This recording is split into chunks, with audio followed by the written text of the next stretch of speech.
come. Just your review of the film from last week. Oh yeah, I mean, obviously, just taking a look at it, it kind of looked the same as it did live. Guys were out there making plays. Obviously, Travis Hunter is an exceptional talent, and then he had a great game along with Jimmy Horn. It did exactly what I expected him to do: show up on game day and kind of put in the work on game day as he's been putting in practice all week. So it was good. It was good output by those guys. What's the decision making? What's the decision making behind lining up five wide receivers and 4 wide receivers and 1 tight end? Well, I got 8 wide receivers in the room that can play, so we're trying to get everybody on the field. But it also put the defense in the stretch. It stretches the defense and gives them difficulty. There's not enough guys out there to defend all 5 guys, so we just want a game plan and just trying to get more opportunities for our guys to make plays in space, just creating space. What's it been like to coach Jimmy Horn, on the field and off the field? It's been a pleasure. I mean, Jimmy comes to work every day with the mindset of a pro. That's the only thing he knows. He gives us his best effort on every day. And so it's been joyful to coach him on the field, but off the field, he's a great kid. He's very joyful. Pleasure to be around. You come to work every day. Sometimes you don't like who you work with. You just got to tolerate him, but he's a pleasure to work with. So it's been great. When you see players like Travis Hunter making those amazing catches, do you still have the details that you want to work on when it comes to that too as well? No, I want to keep him healthy and just get him to the next game. I think the things that he does is obviously it ain't me, it ain't coaching. I mean, it's a God-given gift, it's a talent, and so he goes out there and he gives us his best gift and best talent every week. And so you just want to keep him healthy and keep him in the game. So I wanted to talk about going into Nebraska. Obviously, last season the Buffs had a losing record on the road, 4-2. You're playing, away from Folsom Field. Nebraska game last year, I was there. Insane energy on the field for the Buffs, especially student section. Obviously, Memorial Stadium and their fans are going to be loud. They're going to be booing. They're going to be, bringing all that energy for their team. How did Buffs overcome, that away disadvantage? Embrace it. I mean, that's the only thing you can do as a player. I mean, speaking from a former player myself, you embrace that.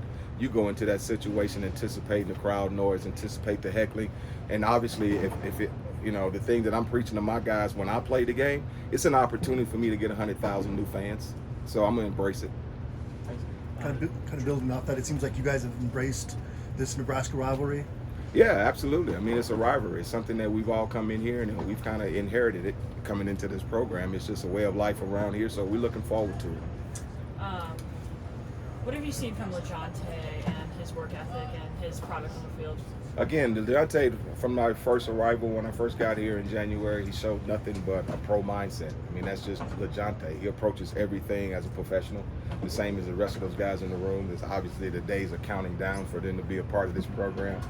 So every day he approaches as a professional, and so that's been a joy to watch, been a joy to coach.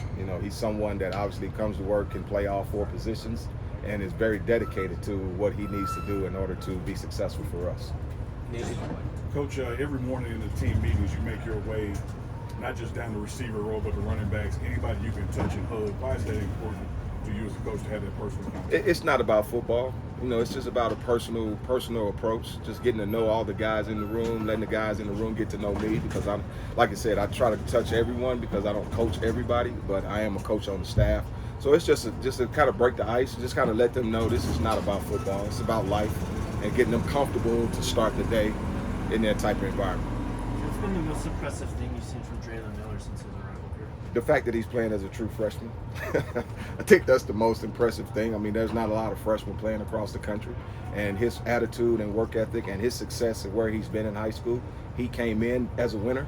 And he's, obviously that's starting to ooze out here in our meeting room, and the things that he's capable of doing on the field, his talent is getting him some playing time. So just the fact that he's actually playing as a freshman has been the most impressive thing to me.